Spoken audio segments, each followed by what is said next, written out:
However, the Gloucester E-28 was an experimental aircraft, and it was not until July 1944 that the Allies' first operational jet aircraft, the Gloucester Meteor, entered service.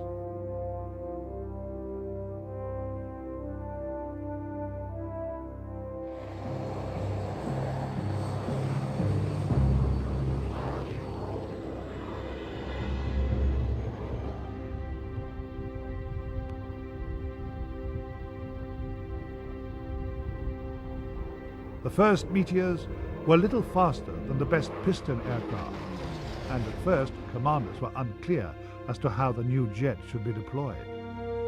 But when the Germans began attacking London with V-1 flying bombs, the Meteor found a role.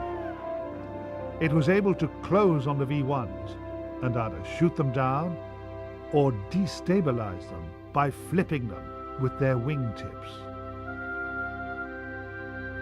Later Marks received more powerful engines, and the Meteor went on to serve the RAF and other air forces around the world until the 1960s. Had it not been for official reticence and indecision, the RAF could have had an operational jet years before the rest of the world.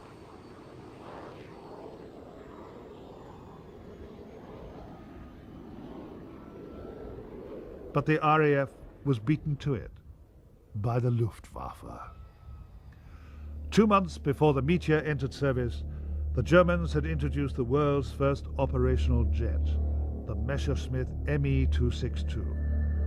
However, the Me-262 was plagued by a shortage of quality materials, which limited the numbers that actually made it into service. Also, priority was given to the bomber version, which was not very effective, as it could only carry 2 small bombs under the wings.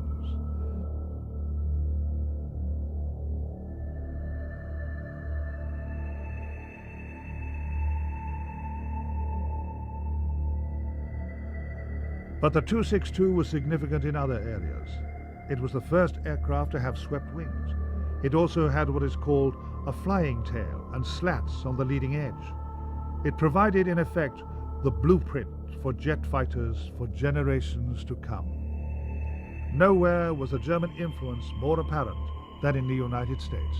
Many German scientists and engineers were offered fresh starts in American aerospace industries.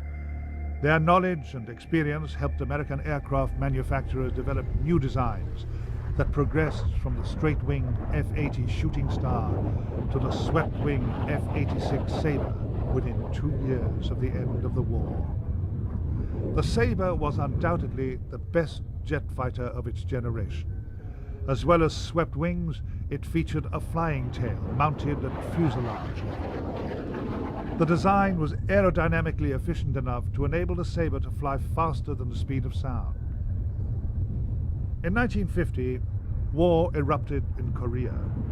For the first time, jets were joined in air combat when American Sabres came up against Russian-built MiG-15s.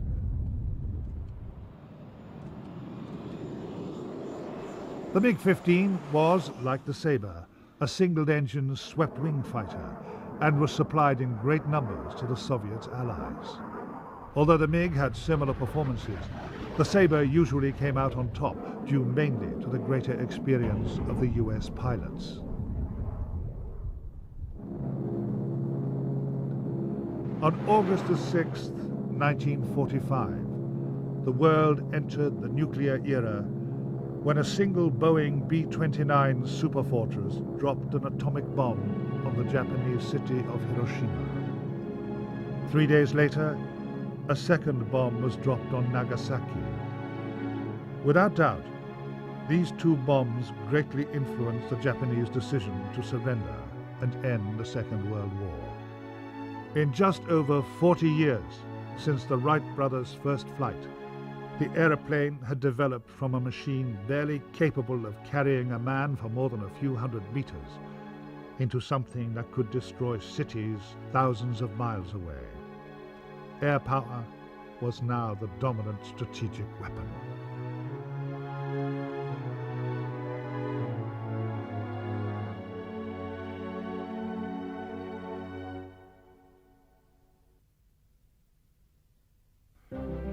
In the decades that followed, the world slipped into the Cold War with the United States and her allies on one side and the communist countries dominated by the Soviet Union on the other.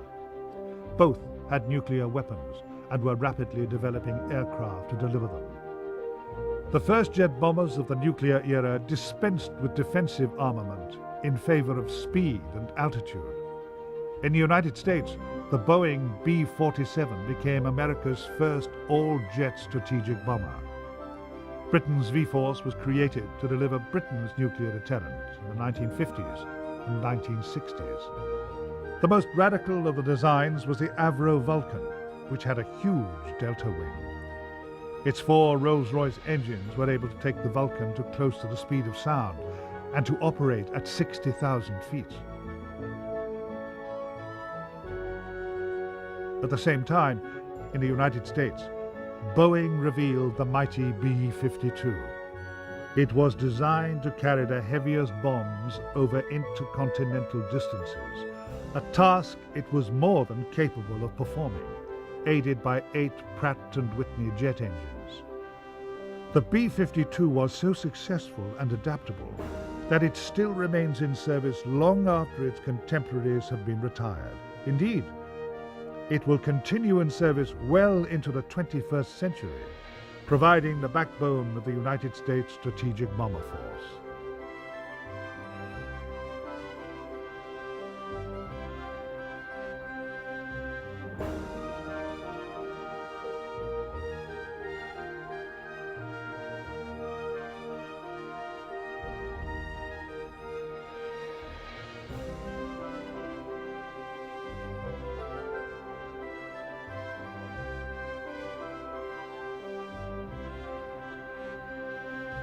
In 1960, the B-52 was joined in service by the B-58 Hustler.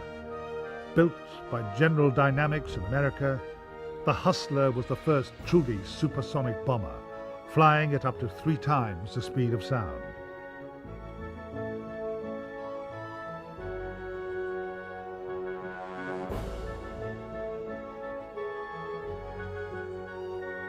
At this stage, nuclear bombs were still essentially larger versions of the weapons dropped during the Second World War, in that the bomb had to be dropped more or less directly over the target.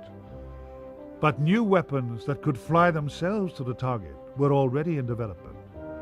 Blue steel was developed as Britain's standoff nuclear weapon. Introduced in 1961, blue steel was intended as a stopgap measure until the smaller, lighter Skybolt became available.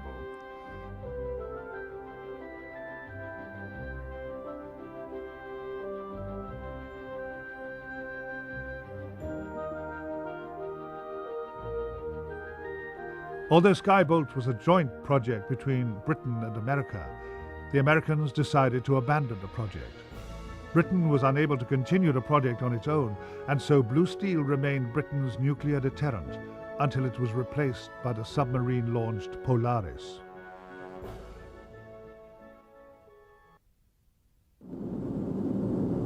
During the 1950s, altitude was regarded as an aircraft's best means of defense.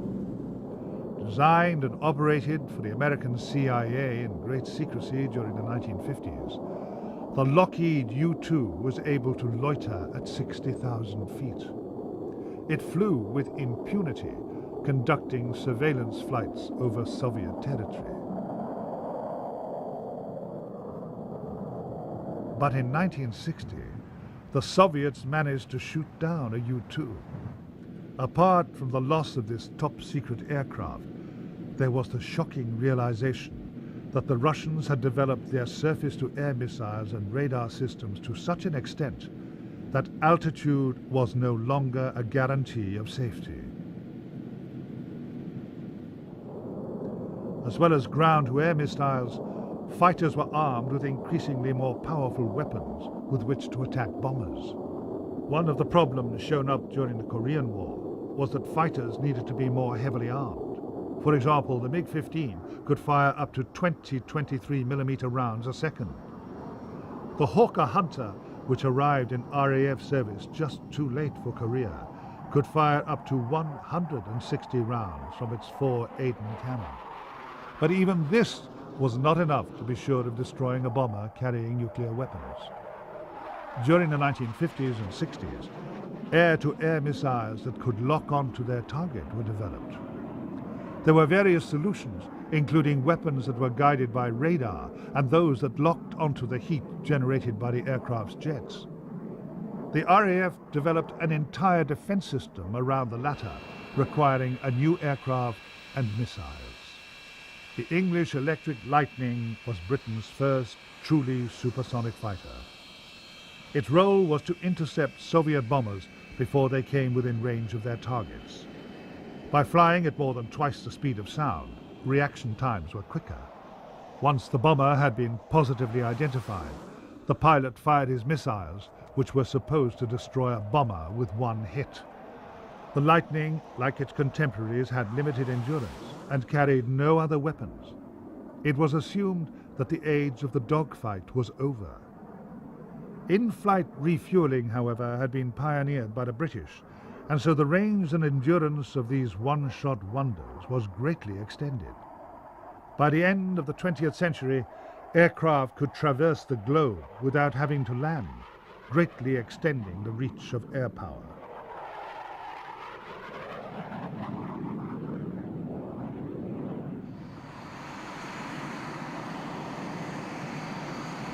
The jet age also heralded a new era in civil aviation. Growth between the wars had been stifled during the Second World War, but aircraft like the Douglas DC-3 had already begun carving out successful scheduled services in the last years before the war. The design introduced new comforts such as heating and soundproofing in the passenger cabin. During the war, the DC-3 was adapted by the military for use as a transport. Thousands were built and flown in all theaters. After the war, they provided the backbone of the fledgling passenger services that gradually emerged. But experience of designing military aircraft enabled manufacturers to introduce passenger aircraft with longer ranges. Aircraft such as the Lockheed Super Constellation played an important role in the introduction of transatlantic services immediately after the war.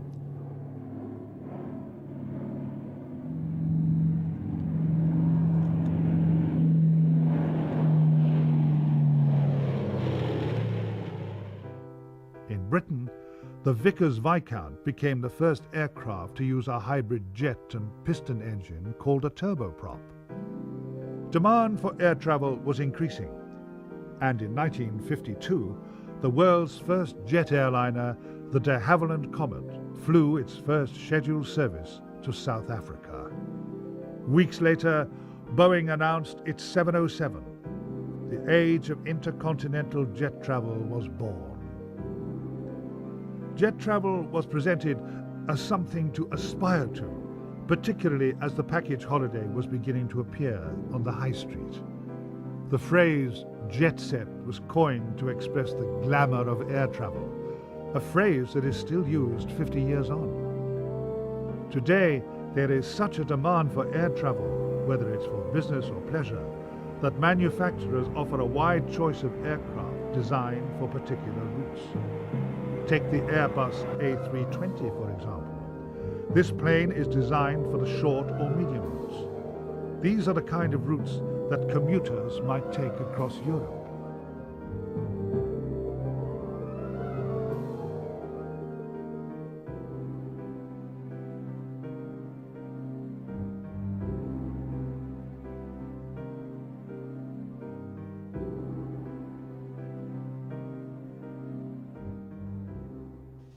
At the other end of the scale, there is the A340, 5 and 600 series aircraft, which are designed for the ultra-long haul routes.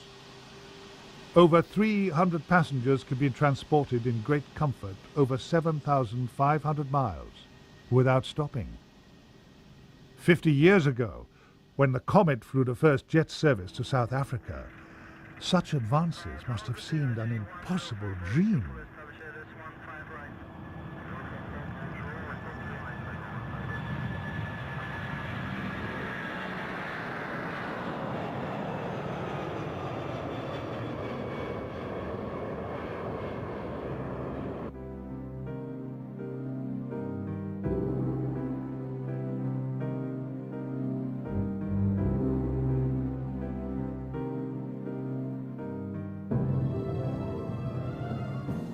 But demand for ever cheaper air travel means that faster, more comfortable and larger aircraft will soon fill our skies.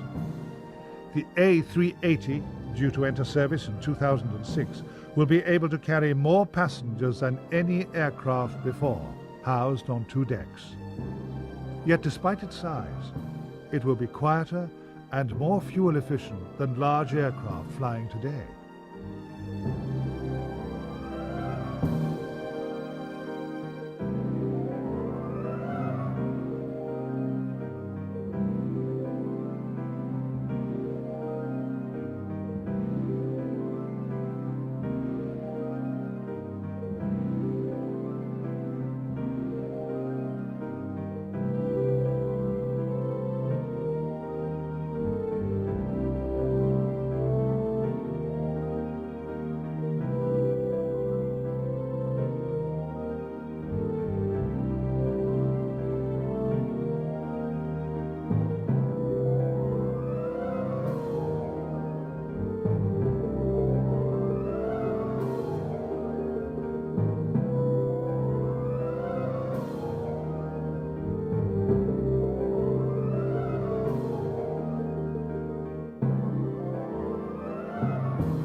In 1969, the world's first supersonic airliner, Concorde, flew for the first time.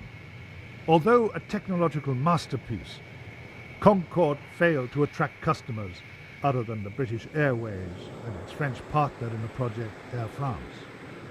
Eventually, the costs of operating Concorde were such that it was felt it was time to retire this unique aviation achievement.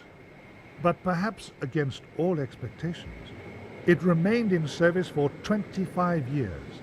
Its charisma is such that people still turn their eyes skywards to marvel at this wondrous machine.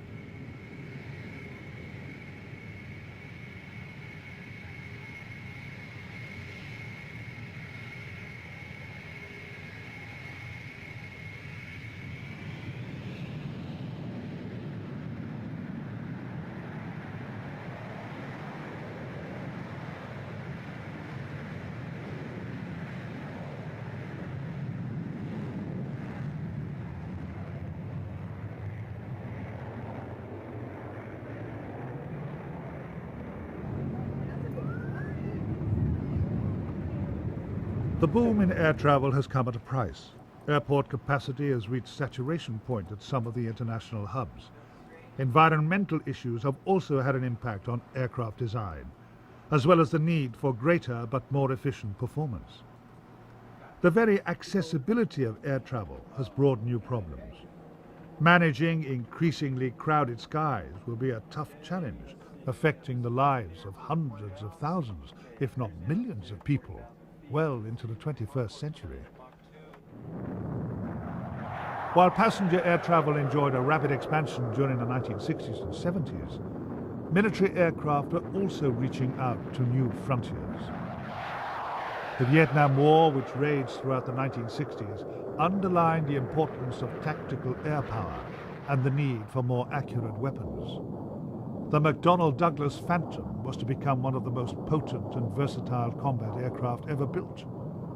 Not only could it fly at twice the speed of sound, it excelled in many different roles, from reconnaissance to air combat.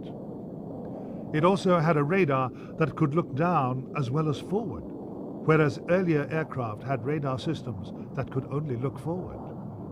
In an age in which air-to-air missiles were taking air combat into new realms beyond the pilot's visual range, such systems were vital. But these aircraft were so loaded with technology that the pilot was in danger of becoming overwhelmed with tasks. Thus, a second crewman was introduced to look after the navigation and weapon systems, leaving the pilot free to fly the plane.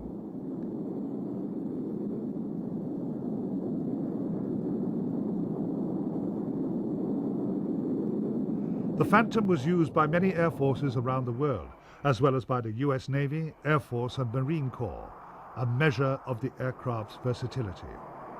In Britain, the Phantom replaced the Lightning until the RAF's own multi-role combat aircraft, the Tornado, was ready.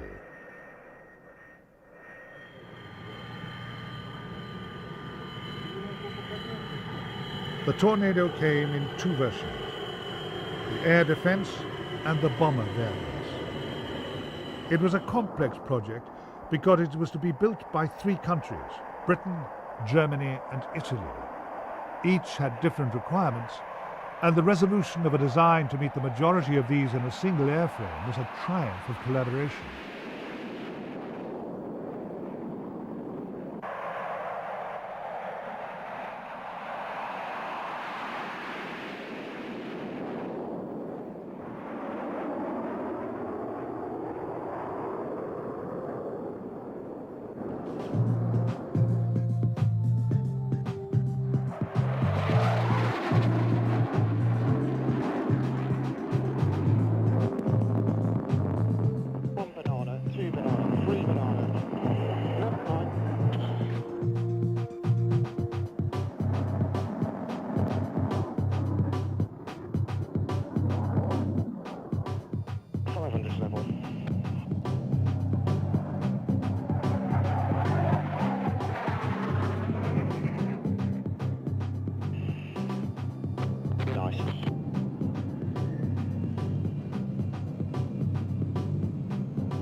That's looking good, mate.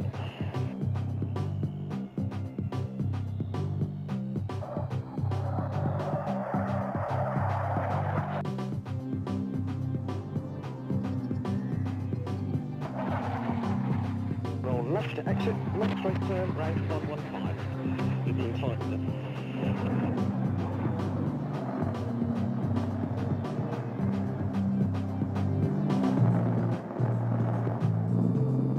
Ready to go.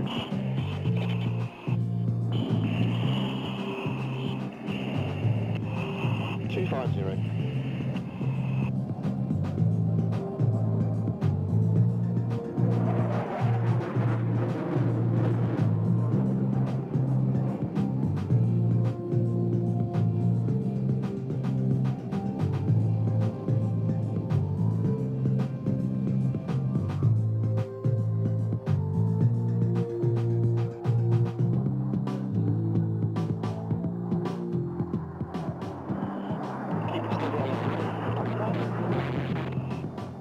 Looking nice.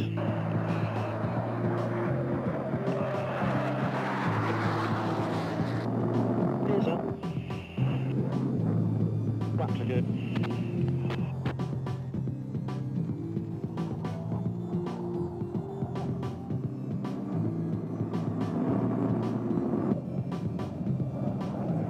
Wings.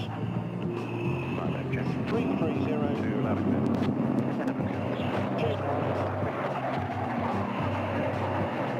Extras, listen out, we'll call you running about 2 minutes late. 1 banana, 2 banana, slap right into the back. I come on.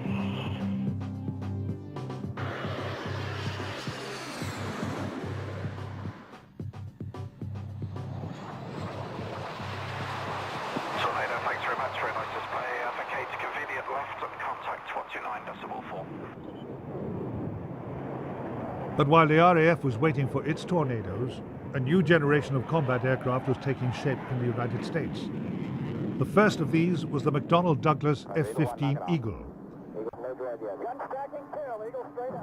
The F-15 was designed to outperform, outfly and outfight any opponent it might encounter in the foreseeable future. It was expected to excel and win an engagement extending far beyond the visual range, right down to close-in turning combat.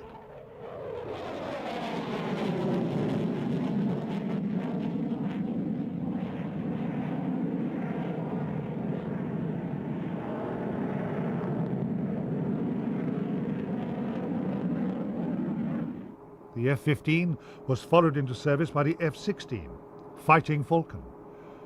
Originally conceived as a lightweight fighter, the F-16 has become one of the world's most successful aircraft. The air forces of 18 countries as well as the US Air Force, operate the F-16, and it is expected to remain in service well beyond 2030.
The F-15 and its naval counterpart, the F-14, were conceived during the Cold War.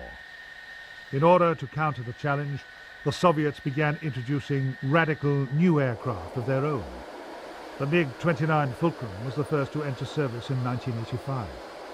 The sharply swept wings and powerful engines gave the MiG-29 exceptional performance.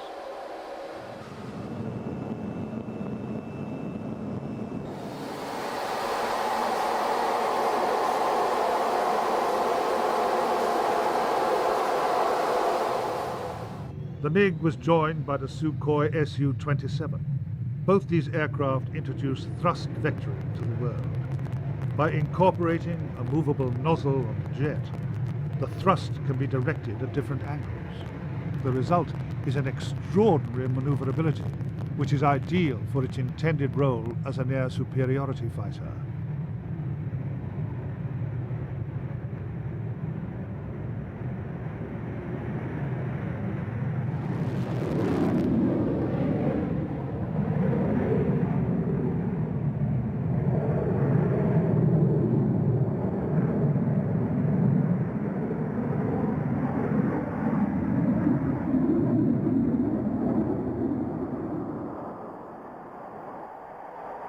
But the most radical aircraft to come out of this era were based around so-called stealth technology.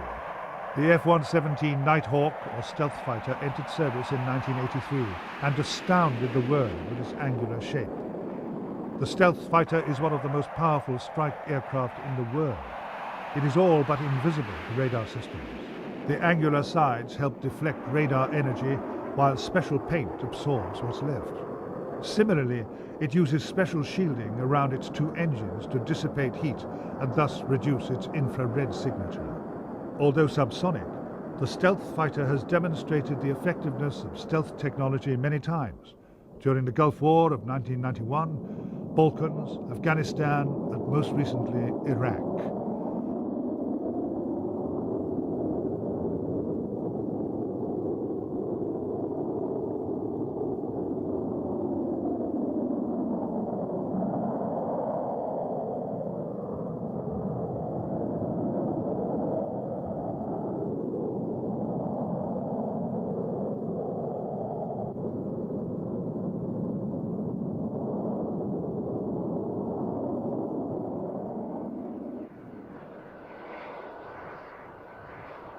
But the ultimate embodiment of stealth technology must be the B-2 spirit. Everything that was learned through the operational use of the stealth fighter was incorporated into this strategic bomber. At around $900 million each, the B-2 is the most expensive warplane ever built, which is why only 21 aircraft were ordered. Flying from their home base in Missouri, USA, the B-2 can traverse the globe carrying up to 16 cruise missiles or 16 nuclear bombs. It's an awesome, if sinister, capability that plays on our most basic fears. That a machine capable of delivering massive destruction can arrive overhead, without us even knowing about it. But do such aircraft have a future, or have they become just too expensive to risk? In 100 years, the aeroplane has come a very long way indeed.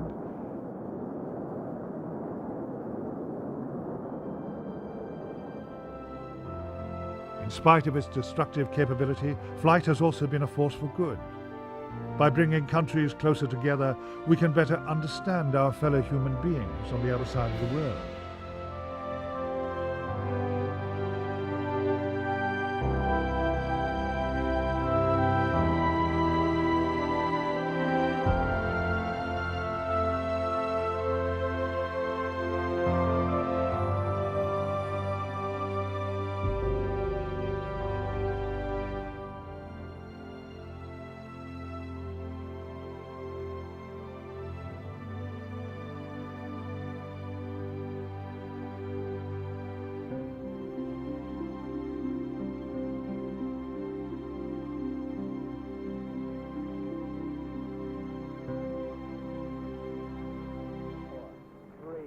But perhaps flight's crowning achievement is to put mankind into space. In July 1969, Americans Buzz Aldrin and Neil Armstrong became the first men to land on the moon. Their achievement was the culmination of a race begun in 1957 when the Russians succeeded in putting the first man-made object into space, the Sputnik. In 1961, the Russians then put their first man into space, Yuri Gagarin. But the US Apollo program was the first to put a man on the moon. Down 2.5, picking up some dust. 30 feet, 2.5 down. Straight shadow. 4 forward. 4 forward, drift into the right a little. 20, down 1/2. 30 seconds. Forward, just. Good. Okay.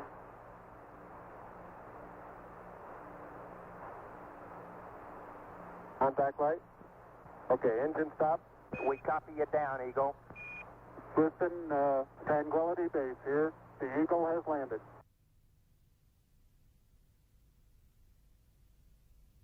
Ignition flight. In April 1970, millions of people all over the world held their breath as Mission Control and the crew of Apollo 13 struggled to bring their stricken spacecraft back to Earth. As a testament to human effort and endeavor, it was perhaps America's finest hour. Get relief, Mike. Roger.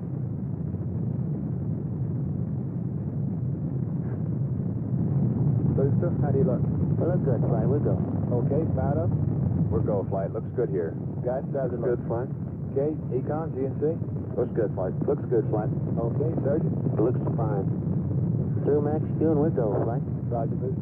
And go for staging, Capcom. Confirm and board out, flight. Roger. Staging, flight. Roger. Flight fighter trajectory confirmed staging. Roger. Flight booster then board out was way early. Okay. Flight confirmed. Number 5 engine down. Roger. Booster, you don't see any problem with that though, do you? Negative, not right now, flight. All the other engines are go. We've had a problem here. Can say again, please. Houston, we've had a problem.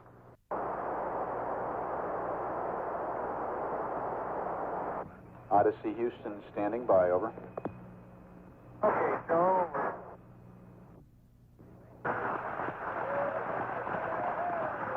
Odyssey Houston, we show you on the mains. It really looks great. Apollo 13, Apollo 13, this is recovery, over. They're going through 5,000. Under Apollo 13, this is recovery, and your chutes look good. Apollo 13, this is recovery. We observed your RCS burn, over. The recovery, Apollo 13 is Intercepting. Apollo 6, this is recovery, over. Photo 1 placed in at this time, the three chutes are displaced in the water. A further 4 missions followed, each increasing our understanding of the moon. The Apollo rockets were all designed for one flight only, which was becoming an increasingly unacceptable cost burden. The concept of a reusable spacecraft took hold. And in April 1981, Columbia, the first space shuttle, lifted off. Liftoff of Columbia and the first flight of the European Space Agency Space Lab. The shuttle has cleared the tower. Roger, roll. Vehicle rolling from tail south around to 35-degree azimuth northeast. Roger. Today, our horizons have extended beyond our moon to planets within our solar system. At the moment, manned flight to these distant horizons seems almost as impossible now as flying across the English Channel must have seemed 100 years ago. Back then, man's horizons were limited by the technology. He knew the aeroplane would enable him to travel a little bit further, to see over the next hill, or across a few more miles of ocean. But 100 years later, we can see our whole planet. Not only can we communicate more easily, we can see how our environment is affected by what we do back on the ground. And we don't just look downwards. New spacecraft have made it possible for us to probe and explore further into the universe. Manned flights to even the nearest planet in our solar system may still be an impossible dream, but it will happen, just as man's dream of flight was turned into a reality when on December 17, 1903, Wilbur and Orville Wright stepped out into the sand dunes of Kill Devil Hills and Kitty Hawk for their rendezvous with destiny.